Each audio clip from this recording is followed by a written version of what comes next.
O outro sorriu, mal-humorado, e objetou. Ora essa. Que podia ser pior. 2 ladrões me acabam com os negócios, 2 malandros me acabam com a família e um assassino me acaba com o único irmão. Que podia ser pior, Filgueiras? O prestimoso médium abanou a cabeça e respondeu calmamente. Podia ser pior, sim, meu amigo. Podia ser você o autor de tantos crimes. Entretanto, cá está conversando comigo, de consciência purificada e mãos limpas. Sofrer dos outros é, de algum modo, trilhar o caminho em que Jesus transitou, mas fazer sofrer os outros é outra coisa. O amigo silenciou e, ao despedir-se, rogou a Filgueiras o benefício de um passe. 4. O caso de Aprígio.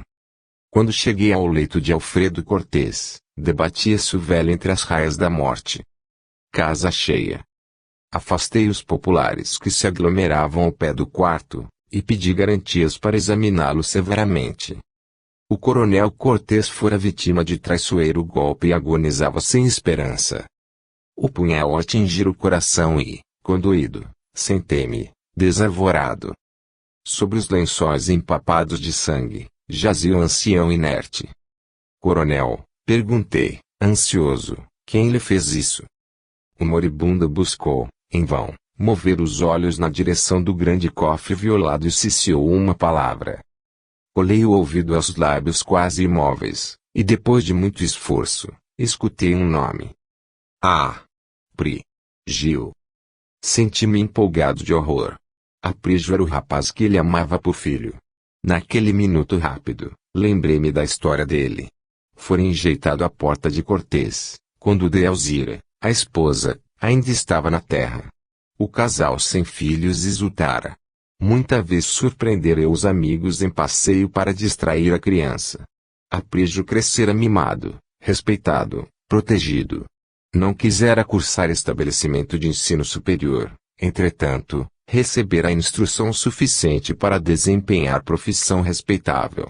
Costumava encontrá-lo, à noite, ao pé de amigos desocupados, quando de minhas visitas inesperadas aos casos de urgência.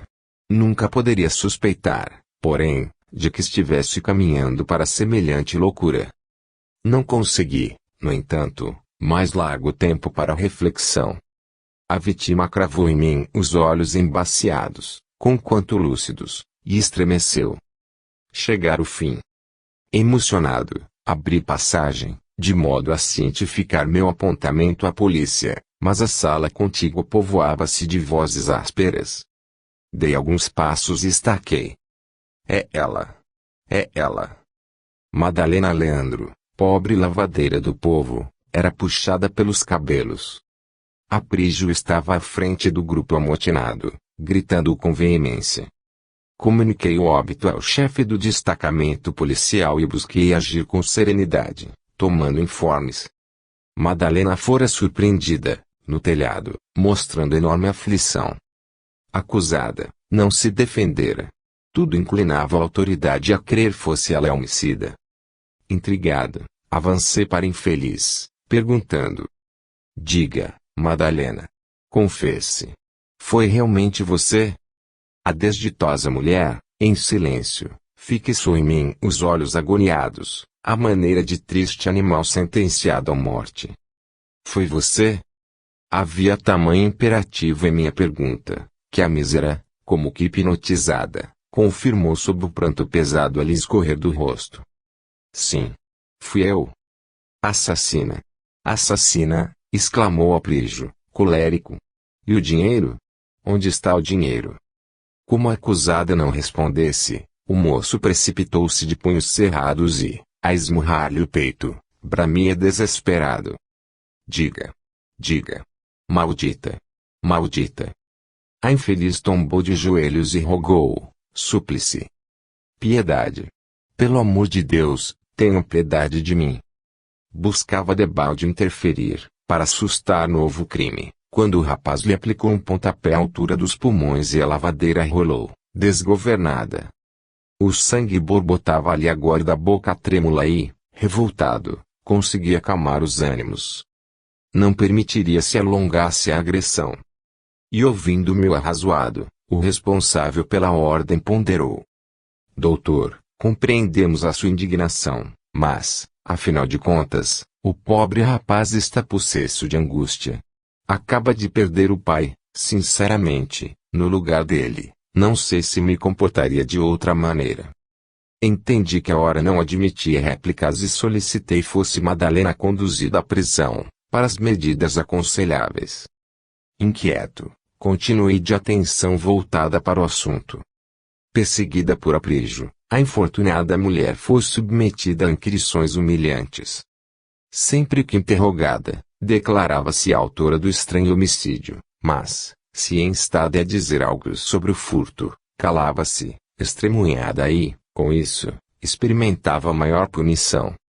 Procurei o juiz indicado para o processo, em segredo amistoso, esclarecendo quanto à minha observação, em caráter de confidência.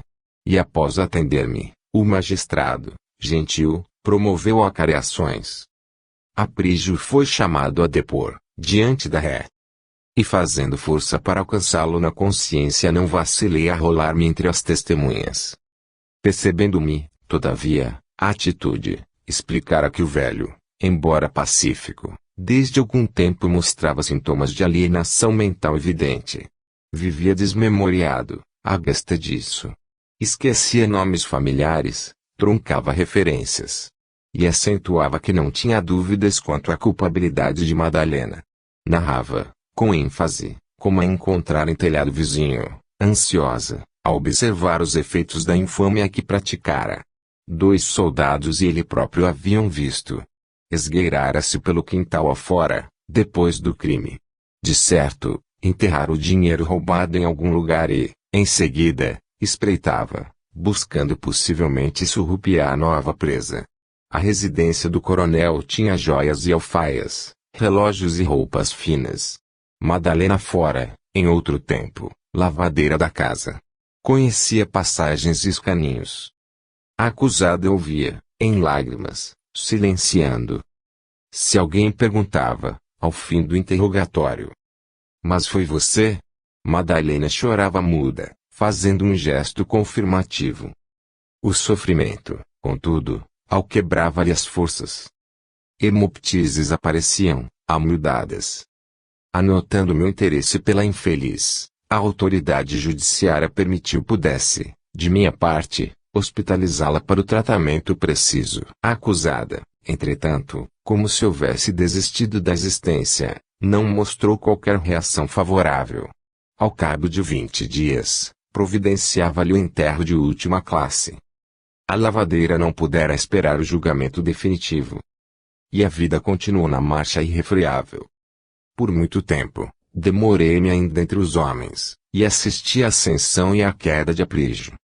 Dono de regular fortuna que herdara em testamento de Alfredo Cortés, prosperou a princípio, para cair, mais tarde, em descrédito, depois de largos anos em jogatina e dissipação. Fim do vasto período de enfermidade e desencanto, morrera, ignorado, na sombra do hospício. Um novo dia, entretanto, chegou para mim também e vi-me de mãos vazias, no retorno ao plano espiritual. A morte do corpo renovara minha alma aí, em pleno acesso a lutas diferentes. Dentre os amigos que me vieram trazer o abraço afetivo, Madalena surgiu, nimbada de luz. Conversamos, alegremente, e porque o passado me batesse em cheio na tela da memória, formulei a pergunta discreta. Afinal, onde estava a verdade? Não fora Aprígio o autor da tragédia? A heroína, porém, fitando-me de frente, tudo elucidou, respondendo calma. Doutor, nada pude falar, porque Aprígio, o infeliz criminoso, era meu filho. 5. O porteiro e o almirante. O almirante Francisco Vieira Paim Pamplona, que foi presidente da Federação Espírita Brasileira e espírita dos mais abnegados, no Rio, dirigiu o asilo de órfãos Anália Franco e era ali muito procurado. Homem de muitas atribuições, compadecia-se daqueles companheiros aos quais não podia ceder maior atenção. Pensando sanar o problema, tomou a cooperação de um confrade desempregado que lhe pedira auxílio. Até que lhe arranjasse colocação, o moço ficaria junto à instituição, atendendo às visitas inesperadas. Conversaria pacientemente. Trataria a todos com caridade. Indicaria o horário certo em que ele pudesse ser encontrado, sem prejuízo do trabalho. E ele, o almirante, pagaria modesta remuneração do próprio bolso. O amigo aceitou, contente. No 20º dia de serviço, porém, Paim Pamplona teve responsabilidades mais graves e por lá ficou, até muito tarde, sem que o homem soubesse de sua presença, em sala próxima. Em certa hora, ouviu altas vozes. Aguçou o ouvido e escutou. O moço gritava para a pobre mulher: "Safe-se daqui, sua velhaca. A senhora acha que pode pedir ao almirante uma coisa dessas? Espiritismo não é feitiçaria. Se a senhora voltar aqui com este assunto de homem fugido, bato a porta em sua cara. Compreendeu? Rua. Vá para a rua. O almirante não esteve, não está e nem estará. Suma de minha vista. Desculpe. Desculpe", rogava a pobre. Mas o improvisado porteiro gritava: "Rua, antes que eu chame a polícia. Rua, antes que eu chame a polícia." A senhora saiu correndo. O almirante chegou calmo e ainda encontrou o moço fulo de cólera. "Há quantos dias você está trabalhando?" falou Paim Pamplona, sem alterar-se. 20 dias, almirante." O distinto oficial da Marinha Brasileira enfiou a mão no bolso, retirou a carteira, contou a importância e estendeu as cédulas ao moço, dizendo-lhe: "Bem, meu filho, de hoje em diante não se considere mais a meu serviço." "Mas, por quê?" indagou o amigo desapontado. E o almirante sereno: "A cena que você acabou de representar não condiz com o programa espírita desta casa." 6:15 minutos. Aristeu Leite era antigo lidador da doutrina espírita. Assíduo cliente das sessões. Dono de belas palestras. Edificava maravilhosamente os ouvintes. Bom leitor. Correspondente de instituições distintas. Mantinha com veemência o culto do evangelho no lar. Extremamente caridoso. Visitava, cada fim de semana, vários núcleos beneficentes. Naquela sexta-feira foi para casa, exultante. Viver um dia pleno de trabalho, coroado à noite pela oração ao pé dos amigos. Entrou. Serviu-se de pequena porção de leite e, logo após, dirigiu-se ao quarto de dormir, onde a esposa e as filhinhas repousavam. Preparou-se para o sono. Sentia, porém, necessidade de meditação e volitou à sala adjacente. Abriu o pequeno volume e releu este trecho: "O cristão é testado, a cada instante, em sua fé, pelos acontecimentos naturais do caminho. Por isso mesmo, a oração e a vigilância, recomendadas pelo Divino Mestre, constituem elementos indispensáveis para que estejamos serenos e valorosos nas menores ações da vida. Em razão disso, confie na providência maior, busque a benignidade e seja otimista. A caridade, acima de tudo, é infatigável amor para todos os infelizes. Por ela encontraremos a porta de nossa renovação espiritual. Acalme-se, pois, sejam quais forem as circunstâncias e ajude a todos os seres da criação, na certeza de que estará ajudando a si mesmo." Aristeu fechou o livro, confortado, e refletiu: "Estou satisfeito. Vivi bem o meu dia. Continuarei imperturbável. Auxiliarei a todos. Estou firme. Louvado seja Deus." Sem dúvida, sentia-se mais senhor de si. Realizava-se. E, em voo mais alto de superestimação do próprio valor, acreditou-se em elevado grau de ascensão íntima. Nesse estado da alma, proferiu breve oração e consultou o despertador. 1:15 da madrugada. Apagou a luz e recolheu-se. Penetrava de leve os domínios do sono, quando acordou sobreexcitado. Alguém pressionava de manso a porta. A esposa despertou trêmula. Aterrada, não conseguia sequer falar. Aristeu, descontrolado, pôde apenas balbuciar: "Psiu, psiu. Ladrão em casa." Lembrou-se, num ótimo, de antigo revólver carregado, em gaveta de seu exclusivo conhecimento. Deslizou, a feição de gato. E porque o rumor aumentasse, disparou 2 tiros contra o suposto intruso. Dispunha-se a continuar, quando voz carinhosa exclamou assustadiça: meu filho! Meu filho! Sou eu, seu pai! Sou eu! Sou eu! Desfez-se o tremendo engano. O genitor do chefe da casa viera de residência contígua. Possuindo as chaves domésticas, não vacilara, aflito, em vir rogar ao filho socorro médico para a esposa camada, com febre alta. Algazarra. Vizinhos em cena. Meninas em choro de grande grito. Aristeu, envergonhado, abraçava o pai, saído incólume, e explicava aos circunstantes o acontecido. Enquanto revirava a pequena farmácia familiar, procurando um calmante, deu uma olhadela no relógio. 1:30 da manhã. Entre os votos solenes e a ação intempestiva que praticara, havia somente o espaço de 15 minutos. 7. O disfarce. A velha Jordelina Torres recebera do fazendeiro Paulo Mota as piores humilhações da vida. A princípio, quando mais moço, perseguira com propostas menos dignas a que resistira valentemente. O homem teimoso, contudo, para vingar-se, crivara-lhe o esposo, então empregado da fazenda, com tantas tarefas de sacrifício, que o pobre veio a desencanar de maneira inesperada e violenta. Desde então, o adversário gratuito apertou o cerco. Seduziu-lhe ambas as filhas, ao preço de ouro, lançando-as à existência em que a mulher bebe fel com o nome de vida fácil e em seguida, não contente, tomou-lhe a casinha esburacada, banindo-a do sítio. Jordelina, analfabeta, buscou a cidade grande, encorajada na fé, e fez-se cozinheira na residência de um médico, junto de quem teve a felicidade de encontrar uma família do coração. Os anos rolaram e, certo dia, já grisalha, Jordelina Torres foi solicitada a comparecer no leito de morte do fazendeiro. O portador comunicou-lhe que Paulo Mota, muito doente, se fizera religioso e queria vê-la, antes de partir para o túmulo. Quem sabe se o poderoso sitiante tencionava pedir-lhe perdão ou aquinhoá-la com algum bem. Jordelina realmente não desejava rever o desafeto, mas, vencida pelos argumentos da casa afetuosa a que servia, pôs-se de viagem para a fazenda. Lá chegando, contudo, encontrou a surpresa. Paulo Mota estava morto, desde a véspera. E, deitada no féretro, mostrava curiosa apresentação, pois pedira ao filho que o vestissem como Jesus no dia do Calvário. O cadáver estava em posição solene, envergando grande roupão branco, cana humilde entre as mãos, coroa de espinhos na cabeça, pés descalços. Tudo simples, sem uma flor.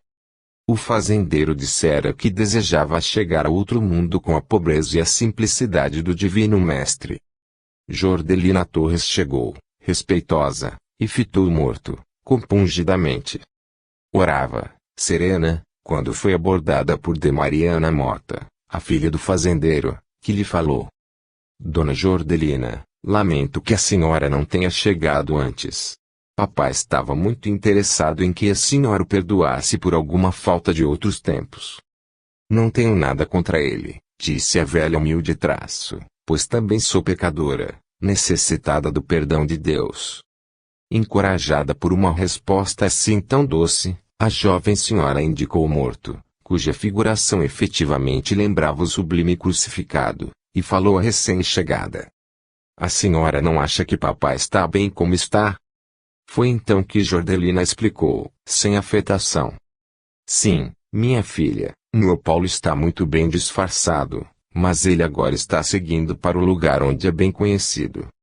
8. A joia. No grande transatlântico em que 180 pessoas seguiam da América do Sul para a América do Norte, dentre as quais 110 brasileiros, o Sr. Zenóbio de Carvalho era cavalheiro dos mais simpáticos. Prestativo. Cordial. Sempre um sorriso bom, distribuindo coragem. Acompanhava uma filhinha de 4 anos para tratamento de saúde em Nova York e, com o rosto já coberto de rugas, dava a ideia de 60 anos de idade, quando ultrapassara apenas as faixas dos 40. Exteriorizava, porém, tamanho encanto na convivência, que se tornara por todos estimada. Entretanto, Carvalho, conhecido como distinto comerciante no sul brasileiro, estava preso a um hábito forte. Toda manhã e toda tarde era visto no tombadilho compulsando livros espíritas. Ninguém dava a isso o maior interesse, menos o velho professor Marques Botelho, que não ia com semelhante atitude. E todas as vezes que o negociante saía da cabina para ler Diante do Mar, o educador tomava uma das obras de Hemingway, que andava recordando para familiarizar-se com o inglês, e postava-se em outra poltrona, ao lado dele, como em desafio, a baforar fumaça espessa, pelo cachimbo encastoado de prata. Às vésperas do desembarque, reuniram-se todos os viajantes no salão de festas, para o lanche em comum.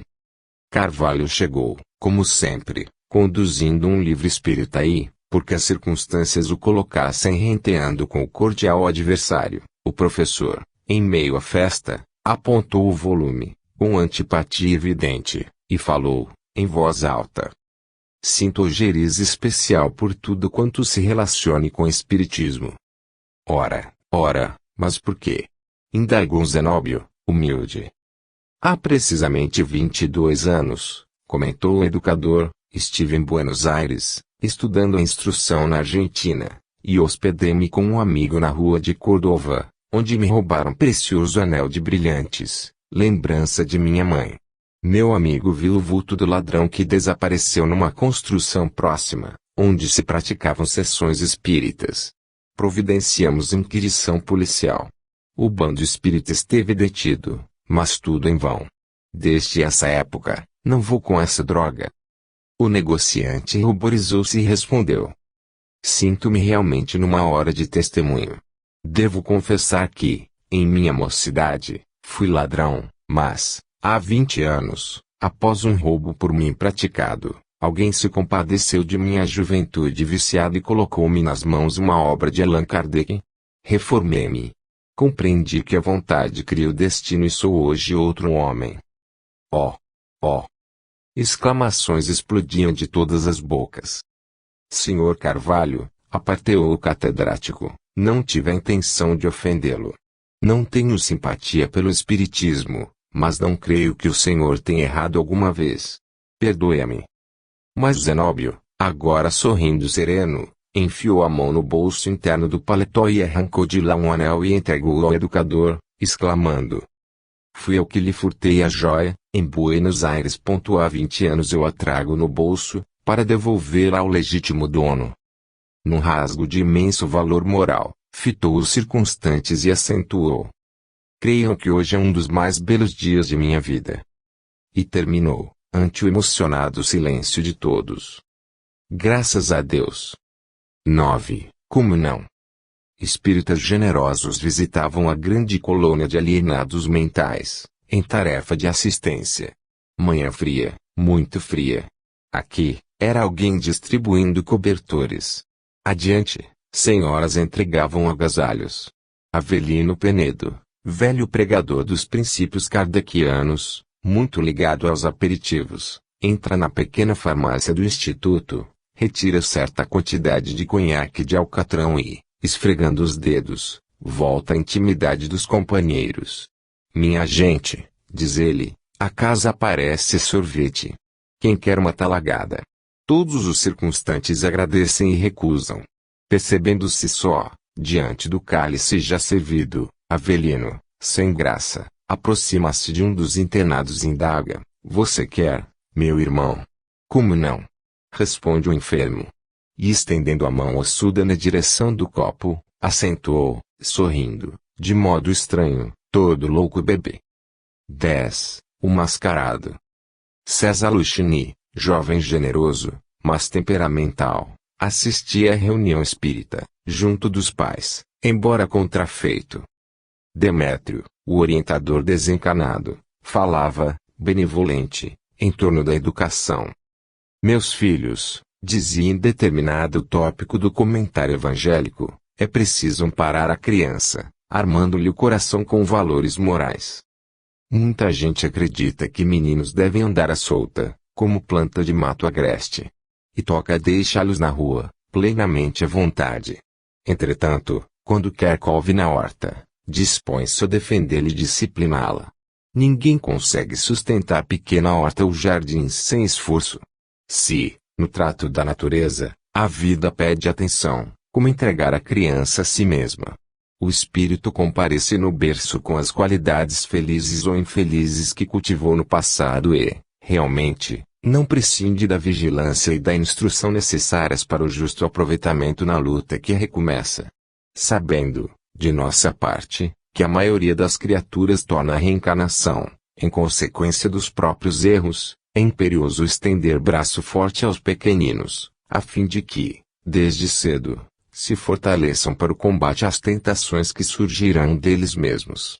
As tendências inferiores são raízes muito difíceis de extirpar. E, se relaxamos, voltam a produzir para o mal, em tempo certo, qual acontece com os vegetais venenosos esquecidos na terra. Demétrio terminou, pelo médium, encarecendo a gravidade do problema e distribuindo renovadoras consolações. Em casa, Dona Perpétua, a mãezinha de César, desejando fixar os ensinamentos na memória do filho, comenta, entusiasmada, os merecimentos da locução. Enquanto saboreia um chá, refere-se aos desajustes da infância, como que provocando o moço a conversação. Após ouvi-la, taciturno, durante muito tempo, César considera: não vejo tanta importância no assunto. Respeito a ideia espírita de amparo à criança, mas acredito que a educação deve ser livre. Contrariar um menino nas inclinações naturais, será torcer-lhe o íntimo. Chego a admitir que muito quadro triste, na delinquência de jovens, é simples fruto das estranhas exigências de lares, em que pais ignorantes obrigam filhos a crescer com desilusões e recalques. Meu filho, interveio Luchini, pai, liberdade sem dever é sementeira de injustiça e desordem. César, contudo, rebatia: estou noivo e, a breve tempo, terei minha própria casa. Se Deus confiar-me algum filho, será livre, crescerá sem qualquer prejuízo ou superstição. Diante do azedume que lhe transparecia da voz, calaram-se os genitores.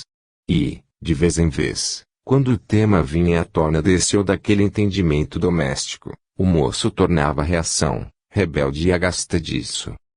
Decorrido algum tempo, César estava casado, pai de família. Em 4 anos, Silene, a esposa, culta e caprichosa quanto ele mesmo, enriquecerá-lhe o coração com 2 filhos. Luiz Paulo e Vera Linda cresciam mimados e sorridentes. Como se o mundo lhes pertencesse, tinham tudo o que desejavam, ao alcance das mãos. Destruir brinquedos e utilidades parecia neles vocação das primeiras horas. Eram em casa diabretes incorrigíveis. Entretanto, que ninguém ralhasse, mesmo de longe.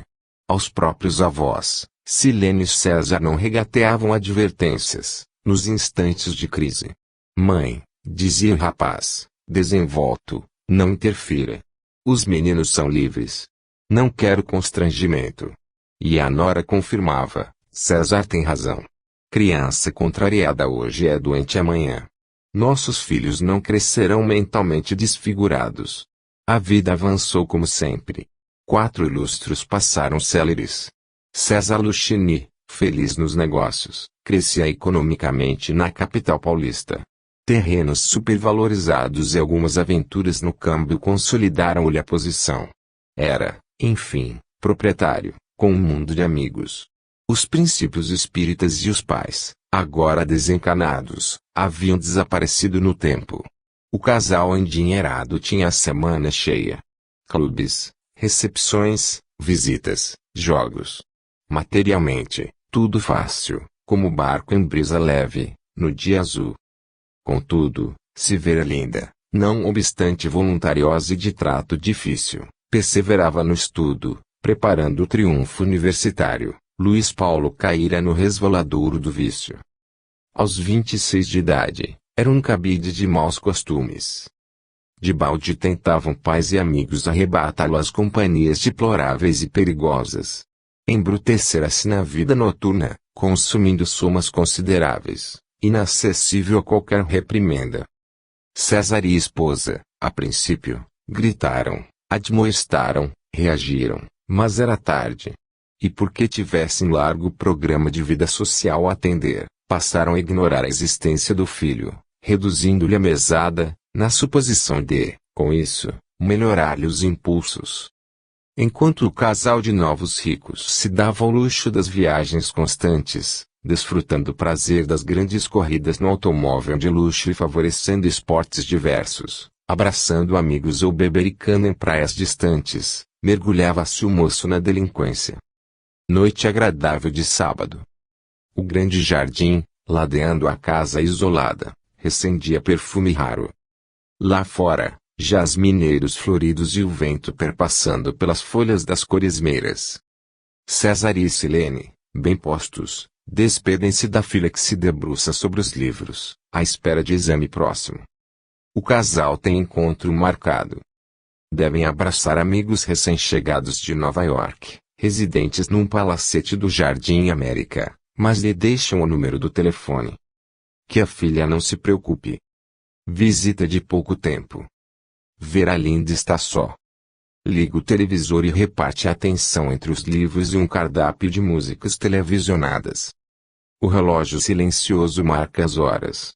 9, 10, 11. Súbito, ouve passos. Alguém chega. Levanta-se, tranquila, na convicção de que os pais estão de regresso. Contudo, a breve instante, vê um mascarado que lhe aponta um revólver. Não grite ou morrerá, fala, em voz arrastada. E ordena ríspido. Dê-me a chave do cofre. Quero as joias da casa. Você sabe. Adiante-se, não há tempo a perder. A moça, lívida, atende ao desconhecido que impulsiona para o interior, como se conhecesse a intimidade caseira. Estarrecida, quer pensar, reagir. Mas não pode. Obedece maquinalmente. Retira a chave de minúsculo vaso, mas o intruso, de arma em riste, resmunga, firme. Abra você. A moça caminha à frente e penetra no aposento dos pais, seguida pelo malfeitor implacável. Ao abrir o cofre, lembra-se de que o pai conservava sempre um revólver em pequenina gaveta lateral. Não vacilarei, refletia consigo mesma. Descerrando a porta de aço, encontra a arma, tateando-a com os dedos finos. E, em movimento brusco, aperta o gatilho de encontro ao desconhecido, fulminando-lhe o coração. O embuçado desfere grito rouco, cambaleia, e cai banhado em sangue. A jovem apavorada corre ao telefone e disca. No Jardim América, César e Silene jogam calmamente o pife-paf. O capitalista ouve, então, a voz da filha. Papai, papai, venha depressa. Matei um homem. Um ladrão. Varado de angústia, o casal toma o carro, em companhia de dois amigos. Um deles é médico. Fará quanto possa para amenizar a tragédia. Em minutos rápidos, o grupo entra em casa. Veralinda soluça. Descobrindo, no entanto, a face mascarada do corpo imóvel, surge a surpresa. O morto é Luiz Paulo. A moça aproxima-se, agora semi-louca, e atira-se nos braços hirtos do irmão cadaverizado. Os pais choram, mas o médico amigo, mentalmente calejado para a solução dos grandes conflitos da consciência, sugere, calmo. César, conforme-se. O que está feito, está feito. Estamos à frente de um suicídio. Chamarei a assistência e assumirei a responsabilidade. No outro dia, César e Silene, de óculos escuros, assistem aos funerais do filho como se estivessem num desfile de modas, e, passados 2 meses, sozinhos e desolados, acompanham a filha num carro fechado, para trancá-la num manicômio. 11. Falta de caridade. O templo espírita tinha dimensões pequenas. Mas os amigos arranjaram um microfone. E Neves da Cruz, o orador convidado, falou para a grande multidão. Gente por toda parte, entupindo portas e abafando janelas. A maior parte dos ouvintes enfrentava a noite, do lado de fora. Depois de belas considerações em alta voz, Neves terminou. Caridade, meus amigos. Todos podemos dar. Os mensageiros divinos acompanham todos aqueles que servem com amor. Fugir à caridade é cair na avareza. Viver na preguiça é cair no tédio. E avareza e tédio fazem as doenças sem cura. Muito aplaudido, Neves retirou-se para o lanche em casa de amigos. E, depois do lanche, o recolhimento no hotel, para a viagem no dia seguinte. Fazia calor e, sem sono, desceu a calçada e pôs-se a ler sob a luz da marquise. Nisso, passa um velho esfarrapado e pede, estendendo a mão magra como graveto de carne viva. O mesmo lá pelo amor de Deus. Neves enfia a mão gorda e quente no bolso do paletó, e, sentindo-se antecipadamente na posse da oferta, diz o mendigo. Que os bons espíritos o acompanhem. O provável doador, no entanto, só encontra uma nota de 100 cruzeiros como dinheiro trocado, e desiste. Vendo que a mão vinha vazia, o ancião completou, revoltado. E nunca o alcancem. Notando que estava sendo censurado, Neves torna a mergulhar os dedos no bolso, e o pedinte falou, novamente encorajado. Que os bons espíritos o acompanhem e nunca o alcancem com doenças. 100 cruzeiros, porém, no conceito do Neves, era muito, e a mão voltou sem nada. Ao perder a esperança, o velho acrescentou. Que possam ser curadas. Mas isso é uma injúria, disse Neves, irritado. Quem ensinou o Senhor a pedir assim, rogando pragas? E o velho? Hoje, na casa espírita, um homem falou que os bons espíritos acompanham as pessoas caridosas e que falta de caridade faz as moléstias sem cura. Neves, ruborizado, sem dizer palavra, meteu a mão no bolso, arrancou a cédula de 100 cruzeiros e deu ao velho. 12. Tentações. A conferência no tempo espírita versara sobre tentações, compromissos, faltas, culpas. Antônio Gama, distinto corretor, e a esposa, Dona Cornélia, caminhavam de volta a casa, ao lado de Arthur Ramos, companheiro de fé. E Antônio comentava, o orador não precisava ser assim exigente.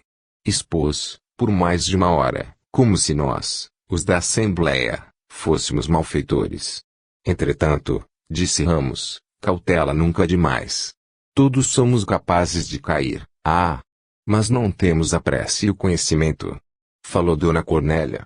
É impossível que estejamos assim tão atrasados. Não, tornou Gama, não somos tão ruins. Já subimos um degrauzinho. A chegada ao lar interrompeu a conversação. Logo, porém, depois de instalados em casa, enquanto Dona Cornélia preparava o chá, o telefone tilintou. Gama atendeu. Quem é? Perguntou. E a voz veio macia e familiar, pois você estranha, Antônio. Somos nós. E ouvindo referência ao nome de certa firma, conhecida por grandes negócios, e com a qual já operara algumas vezes, Gama juntou, satisfeito, dê as ordens. E falaram do outro lado, é um negocião. Basta apenas um recibo assinado por você e receberá 800.000 cruzeiros. A voz continuou, explicando que se tratava da venda de vários automóveis para determinada companhia. Antônio percebeu que se tratava de operação inconfessável, e pediu um momento. Emocionado, explicou a Dona Cornélia de que se tratava, e, alarmados, conversaram rapidamente. 800.000 cruzeiros, afinal, concluiu Dona Cornélia, é um negócio como os outros. Sim, falou o marido, se eu não aceitar, outros aceitarão. E piscando os olhos, deve ser o amparo de algum amigo espiritual para que possamos comprar, enfim, o nosso apartamento. Em seguida, correu ao fone e avisou, aceito. Muito bem, responderam, encontrar-nos-emos amanhã, no mesmo lugar. Gama perguntou então, explique-me. Onde estarei para o entendimento? O amigo desconhecido mudou o tom de voz e falou, claramente preocupado, mas ouça. Você não está compreendendo. Diga. É você mesmo quem fala? Sim, aclarou Antônio, sou eu, Antônio Gama, o corretor. Concluiu o outro com inflexão de profundo desapontamento. Desculpe, cavalheiro, houve erro de ligação. Só então o casal de incipientes na doutrina reconheceu que ambos haviam fragorosamente caído em perigosa tentação. 13. O livre pensador. Vital Cesarini, muito conhecido pela distinção e pelas ideias liberais, entretinha-se em animada conversação com o seu amigo João Fagundes, num café, e o assunto era a juventude transviada. Graças a Deus, dizia João, consegui que meu filho se interessasse pela doutrina espírita e, com isso, está mais ponderado, mais responsável. Não temos necessidade de religião para consertar a mocidade, afirmava Cesarini. Em casa, somos livres pensadores e meu Jairo é um modelo. Bacharelou-se e é hoje alto funcionário do banco, sem trazer-me qualquer problema. E que pureza de costumes, seu João. A gente perto dele é uma espécie de pecador que precisa estar prevenido. Oh! Isso é uma felicidade, sem dúvida. Seu filho frequenta cinemas, teatros. Absolutamente. Fuma. Nunca usou um cigarro. Tem namoradas. Tem 26 anos, não tem caso algum. É vegetariano. Tem pavor à carne, nunca provou um bife. É calmo dentro de casa. Nunca lhe ouvi a menor expressão de cólera. É delicado, limpo, maneiroso, não sai à noite. Somente para trabalhar, em serões de serviço. Nisso, porém, alguém surge à mesa. Cesarini descobre e se apresenta. É o diretor do banco em que meu filho trabalha. Senta-se o recém-chegado e, enquanto aceita o café, mostrando o semblante triste, fala, discreto. Senhor Cesarini, venho de sua residência, onde fui procurá-lo para importante assunto. Ainda assim, não sei se posso falar-lhe aqui. Esteja à vontade, respondeu Cesarini, ansioso, estou às suas ordens. Seu filho, informou o amigo, conforme inquérito silencioso que terminamos hoje, acaba de dar enorme desfalque no banco, assinando cheques falsos no valor integral de 1.200.000 cruzeiros. 14. Assim mesmo. Achava-se Bittencourt Sampaio muito doente, recolhido em um dos aposentos de sua casa, no Rio, quando alguns admiradores, de visita, se reuniram em sala contígua, conversando, sem que o soubessem atento. Antigo político pernambucano, sentindo que os amigos presentes tinham vindo do norte, sem mais amplo conhecimento dos grandes méritos do enfermo, explicava. O doutor Francisco Leite Bittencourt Sampaio, pela circunstância de se haver tornado espírita, é um homem que esconde os próprios títulos. Imagine que formado muito cedo pela Faculdade de Direito de São Paulo, antes dos 30 anos de idade já era deputado por sua província. Desde então, passou a ser um dos maiores representantes de Sergipe, na corte. O imperador D. Pedro II Grauceus consagrava-lhe enorme apreço. O Visconde do Rio Branco, o Grande Paranhos, era fiel na estima que lhe dedicava. Foi administrador da província do Espírito Santo com brilho invulgar. No Império, sempre recusou as homenagens que lhe foram oferecidas. E tanto era respeitado pelos monarquistas como pelos republicanos, pois, logo depois do 15 de novembro, foi nomeado diretor da Biblioteca Nacional, que reformou de maneira notável. O Dr. Bittencourt é primoroso poeta, jornalista de prol, político hábil, vigoroso administrador. Nisso, porém, Bittencourt, que tudo ouvia, exclamou dentro do quarto, com voz cansada e alegre. Com tudo isso, morro assim mesmo. A conversação solene transformou-se em risada cristalina. E, com efeito, daí a poucos dias, os mesmos amigos abraçavam-se, de novo, acompanhando-lhe os funerais. 15. Nunca mais voltou. No campo, em velha casa inglesa, periodicamente começou a aparecer uma jovem materializada. No último domingo de cada mês, era vista por todos, com indisfarçável assombro. E porque na região escasseasse o conhecimento espírita, os inquilinos lá não paravam. O pequeno solar vivia constantemente fechado. Acontece, no entanto, que uma família de Londres se transferiu para o pequeno burgo e passou a ocupá-la. O lugar é assombrado, diziam todos os vizinhos. O velho chefe da casa, Porém, marinheiro recentemente aposentado, possuía vasto cabedal de conhecimentos mediúnicos e não se deu por achado. Com efeito, no dia indicado, a entidade surgia em determinado aposento, demorando-se largo tempo diante de antiga penteadeira. Os dois rapazeiros, filhos do casal, assustaram-se, a princípio, mas o progenitor, após preparar-se por um mês de oração e leitura edificante, deliberou falar com o fantasma. Quando a jovem se corporificou, plena de beleza, o ex-marujo entrou reverente no quarto e saudou-a, em nome do Cristo. A moça retribuiu, confortada, e ele perguntou por que motivo se dispunha, assim tão bela, a visitar sítio tão solitário sem qualquer atração. A mulher explicou, em linguagem fidalga, que ali vivera no século XVI e que lhe prazia recordar, quando possível, a existência feliz que desfrutara junto dos pais, acrescentando que a aristocrática penteadeira fora presente do noivo que perecera no mar. Sentia imenso consolo ao contemplá-la, porque ainda não lhe fora permitido reunir-se, para sempre, ao escolhido do coração. Respeitoso, o dono da casa procurou esclarecê-la, comunicando-lhe, sem rebuços, que ela não mais pertencia ao mundo dos chamados vivos, travando-se entre os dois curioso entendimento. Como vê, minha irmã, você não mais se encontra encarnada na terra. Sei perfeitamente tudo isso, falou a jovem, sorrindo. Tenho minhas atividades e sonhos no plano espiritual e estou consciente de minha responsabilidade. Deve então afastar-se daqui. Oh!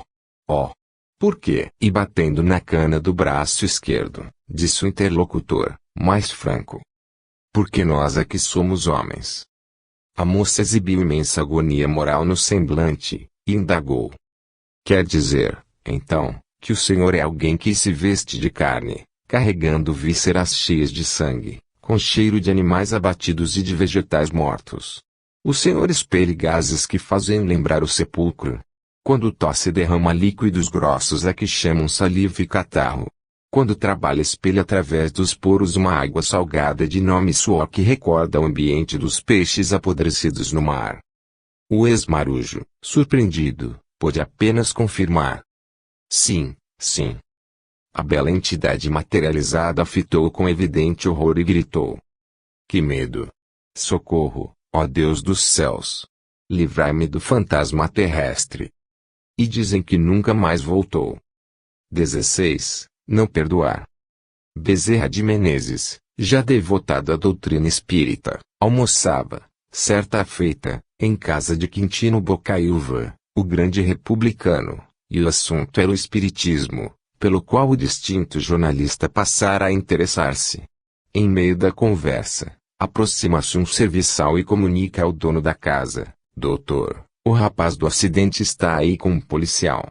Quintino, que fora surpreendido no gabinete de trabalho com um tiro de raspão, que, por pouco, não lhe atingiu a cabeça, estava indignado com o servidor que inadvertidamente fizera o disparo. Mando entrar, ordenou o político. Doutor, roga moço preso, em lágrimas, perdoe o meu erro. Sou pai de 2 filhos. Compadeça-se. Não tinha qualquer má intenção. Se o senhor me processar, que será de mim? Sua desculpa me livrará.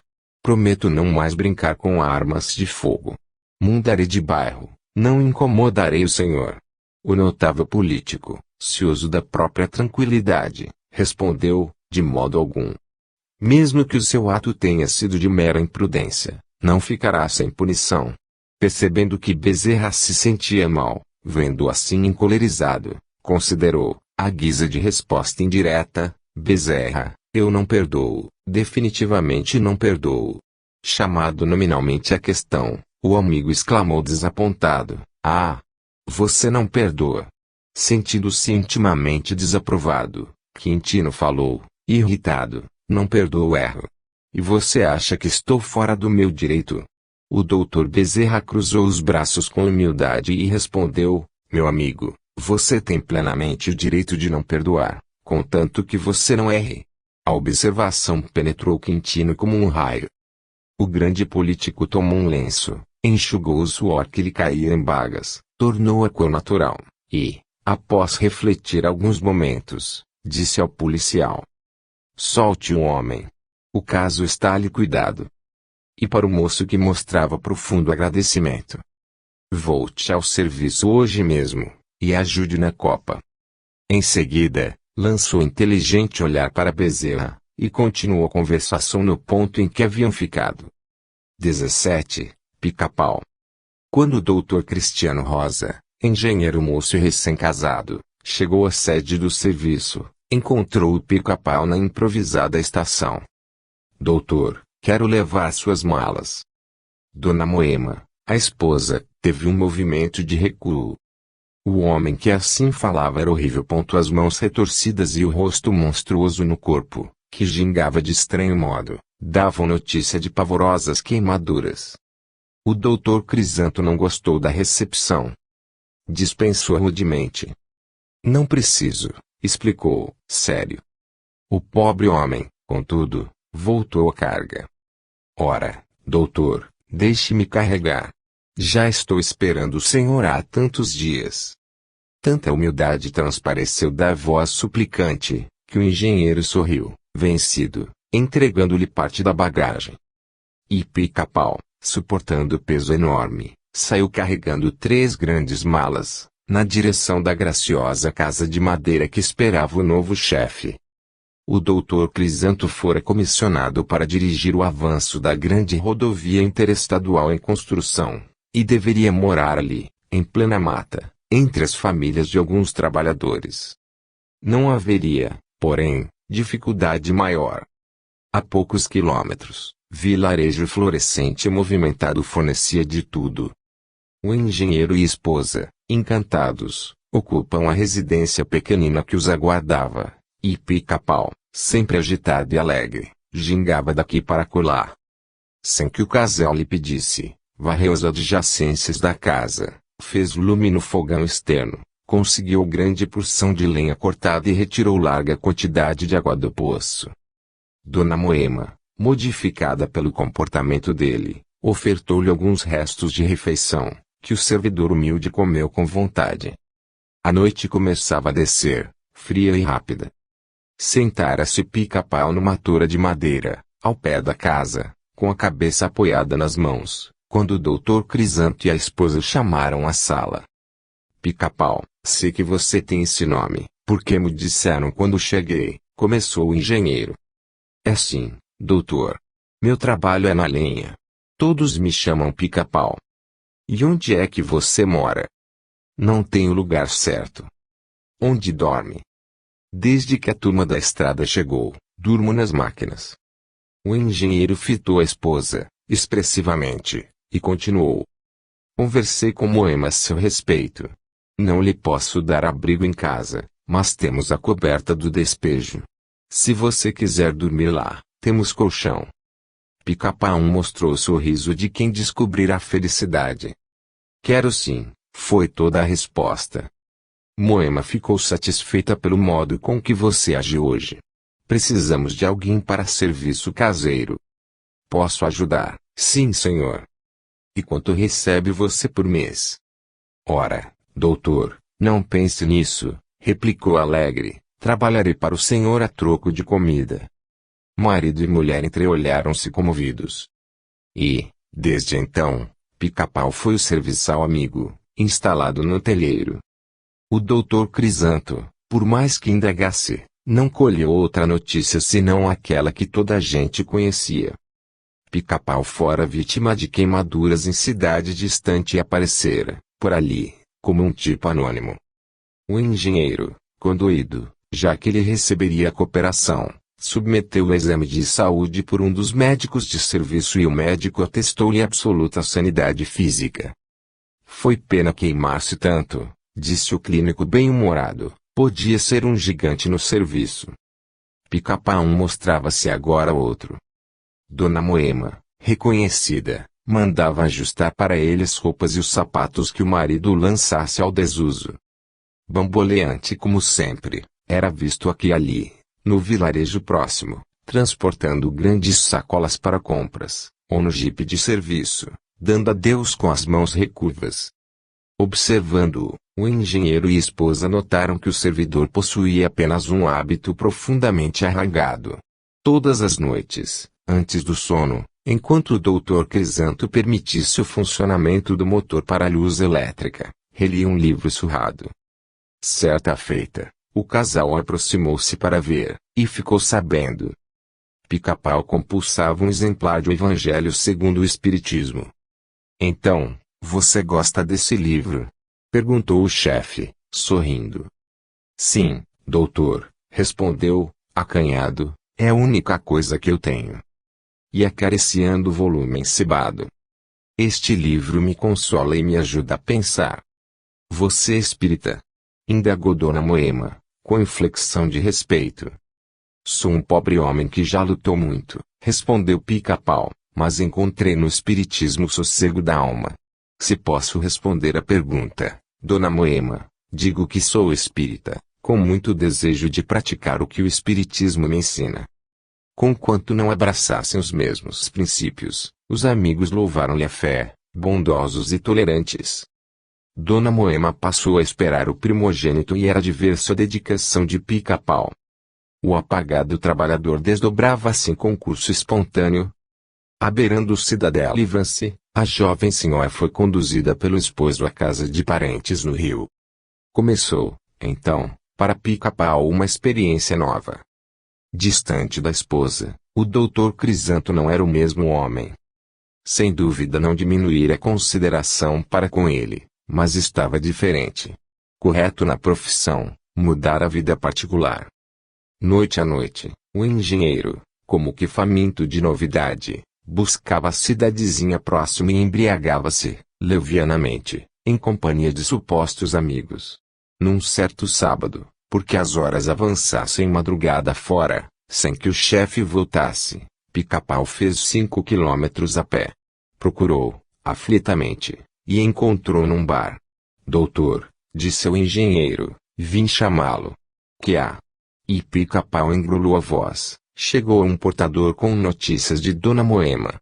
O chefe aboletou-se no jipe e os dois viajaram, cada qual com a sua própria ansiedade. Em casa, porém, Pica-Pau falou, desconcertado, doutor, perdoe-me. Não há mensageiro algum. Estava preocupado com o senhor. O doutor Crisanto, algo transtornado pelo copo farto, gritou, era o que faltava. Você, dirigindo. Não encomendei fiscalização alguma. Não me consta que espíritas andem mentindo. Nunca mais faça isso. Pica-Pau, humilhado, preparou-lhe o café forte e o assunto ficou encerrado. Entretanto, no sábado seguinte, repetiu-se o problema. Às 2 da madrugada, Pica-Pau, arfando de fadiga, ante a longa caminhada, alcança o bar, surpreende o chefe, e avisa, desapontado, doutor, a casa das máquinas está pegando fogo. O engenheiro, desconfiado, atende, e ambos se põem novamente no jipe. Mas, em caminho, o diretor do serviço fala, nervoso, Pica-Pau, se você estiver mentindo, pagará caro. Chegando à casa das máquinas e observando a tranquilidade ambiente, fez um gesto interrogativo, ao que Pica-Pau respondeu, encabulado, doutor, reconheço que menti, mas não posso ver o senhor nessa vida. Ah! Não me pode ver. Replicou o doutor Crisanto, irado. Então não veja. E vibrou-lhe tremendo o pescoção ao pé do ouvido. Pica-Pau rodou sobre os calcanhares e caiu com um filete de sangue a escorrer-lhe da boca, mas não reagiu. Lágrimas rolavam-lhe dos olhos, quando viu que o doutor Crisanto movimentava o veículo, da volta ao vilarejo distante. Na manhã imediata, o engenheiro acreditava que o servidor estivesse longe, mas, com surpresa, viu Pica-Pau abeirar-se dele, de rosto inchado, a trazer-lhe calmamente a bandeja do café. Dona Margarida, arrumadeira, ao vê-lo assim, perguntou, admirada. Mas Pica-Pau, onde é que você arranjou esse rosto? Dor de dentes, Dona Margarida. Dor de dentes, na sua idade? Voltou ela, irônica. É sim, senhora. Ainda tem alguns casos. A discrição e humildade de Pica-Pau comoveram o doutor Crisanto, que mostrou expressiva melhora. Depois de 2 meses, no entanto, quando já se achava em vésperas de buscar a esposa e o filhinho recém-nato, o engenheiro voltou às noitadas alegres. Pica-pau.